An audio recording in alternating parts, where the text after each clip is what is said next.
শুরু হয়েছে সারা বাংলাদেশ ব্যাপী এবং সেটারই একটা পার্টে আমাদের রংপুর জেলাতেও সমগ্র জেলায় এই পরীক্ষাটা অনুষ্ঠিত হচ্ছে। এখন পর্যন্ত খুবই সুষ্ঠুভাবে এবং সুন্দরভাবে পরীক্ষা অনুষ্ঠিত হচ্ছে এবং আমাদের সকল কেন্দ্র সচিব সহ যারা কক্ষ পরিদর্শক রয়েছেন তাদের সকলকে নিয়ে আমরা মিটিং করেছি, সভা করেছি। আমাদের এক্সিকিউটিভ বডি, এক্সিকিউটিভ ম্যাজিস্ট্রেট যারা রয়েছেন, আমাদের আইনশৃঙ্খলা বাহিনী যারা রয়েছেন, সবার কাছে আমাদের একটাই মেসেজ যে সেটা হচ্ছে একবারে নিরপেক্ষভাবে, নির্ভুলভাবে এবং কোনো ভুল ছাড়া পরীক্ষা সুষ্ঠুভাবে অনুষ্ঠানের ব্যবস্থা করতে হবে এবং সেটাই চলছে।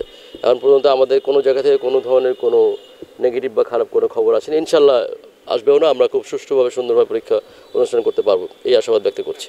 এই আমাদের এসএসসি দাখিল, ভোকেশনাল এবং সমমানের যে পরীক্ষা অনুষ্ঠিত হচ্ছে 2025 সালের আজকে থেকে যেটা শুরু হলো সেটাতে 41,978 জন পরীক্ষার্থী